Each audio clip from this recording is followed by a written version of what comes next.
I'm Tom. And we are VIMTV, Velocities in Music, the best kept secret in music reviews. Today we are going to review the new album from M. Ward called A Wasteland Companion. Now, a couple episodes ago, album reviews ago, we just reviewed Transistor Radio, which Tom and I, through much discussion and debate over the years, actually, because we've been M. Ward fans for a long time now, decided that Transistor Radio was M. Ward's magnum opus of album. Like, he just it's just a complete album from start to finish, lots of theming, just a well done album. And so the last couple weeks we've been reviewing A Wasteland Companion, his now 6th album. I think that it's arguable what actual album it is, so we're gonna call it a 6th.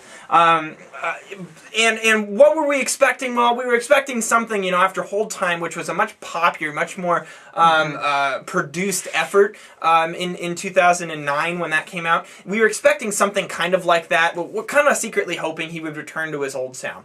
And really what we got was both outcomes. Yeah, a little bit of both. Because while this isn't, the songwriting style reminds me of Hold Time, but it is kind of hearkening back to his older sound. The production style. M. Ward, more minimalist, and his beautiful acoustic guitar lines, the folk Americana style, his just icing voice that I think defines M. Ward as an artist. And then now, ever since She and Him started in 2008, he and Zooey Deschanel have collaborated, and Zooey does backing vocals on a few tracks here.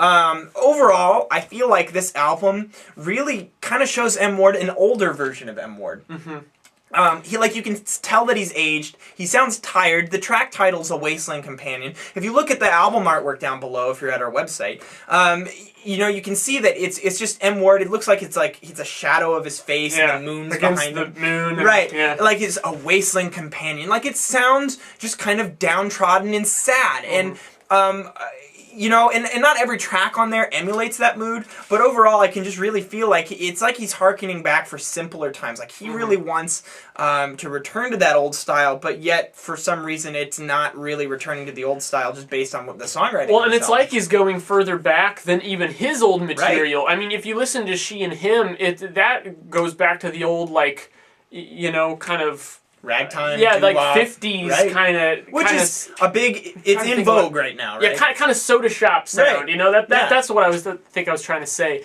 So he's even letting that kind of sneak into the style here, really going back to not even just the folk side of the 50s and 60s, but even the pop side of it. Like you said, ragtime, some jazz. But he really is trying to put his own spin on it. And I don't know, for me, it's kind of a mixed bag because, I like the sound in general, but I just feel like he's not quite taking it in the direction that I wanted him to. And also, this is just such a short album that I found it to be generally kind of underwhelming. Like, it didn't really pack much of a punch for me. It didn't make much of an impact.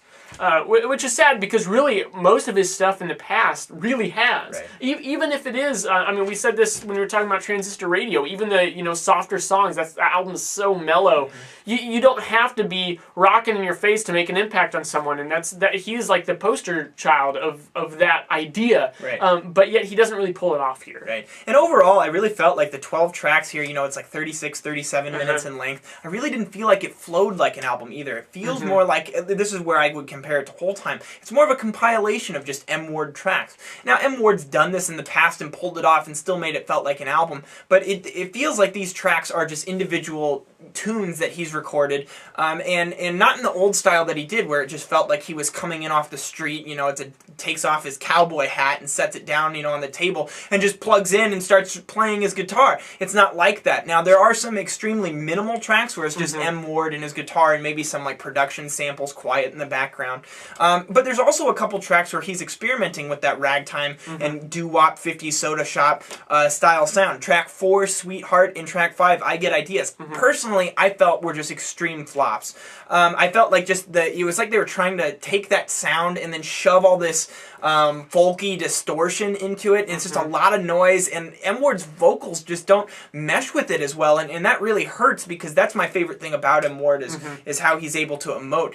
Overall, though, his vocals don't sound as convincing. They don't sound. He sounds old and tired. He doesn't sound like that brimming with Tom Waits kind of bite to it. It doesn't sound like that. It just kind of sounds lackadaisical. Well, it's funny because he even has kind of gone for that sound before. You listen to tracks like Big Boat from Transistor Radio. It has kind of that ragtime piano feel, but the energy is totally different, and the way it works with the tracks around it is totally different. There's a larger context. It's very there. focused. Yeah. But here I just feel like he's doing it for the sake of doing it. There's not a whole lot of thought or direction behind it, and so it didn't quite get me. I came off of this album just feeling like a little disappointed. Yeah, this was okay. Like, it's not terrible to listen to. There's some enjoyable spots, but overall, I really feel like he didn't move me. He didn't make me feel anything or think about what he was doing. It was just kind of like, there you go. Yeah, exactly. Yeah. And that's not typical for M. Ward. Now, we've thrown out a lot of criticisms. We gotta point out that this is still an M. Ward album. This still has those inherent qualities, the guitar parts, some of his raspy vocals that just set him apart from other folk artists. And he's been doing this now for a decade. So I think he's earned,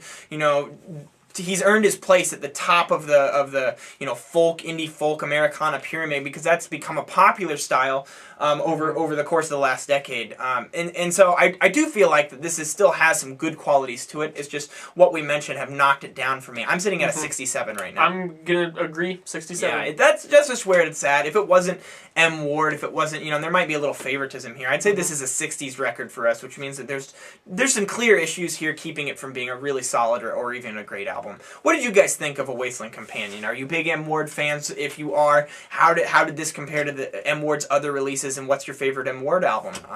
We love, obviously, Transistor Radio. A couple reviews ago just gave that an incredible score. Interested to see what you guys thought of A Wasteland Companion. Let us know, www.velocitiesandmusic.com or youtube.com/velocitiesandmusic. Also, follow us on Twitter, like us on Facebook. That's where we communicate with you, and you guys are what makes VIMTV what it is. Thank you for watching. I'm Jake. I'm Tom. And we are VIMTV, moving music critique forward. Always answer that call.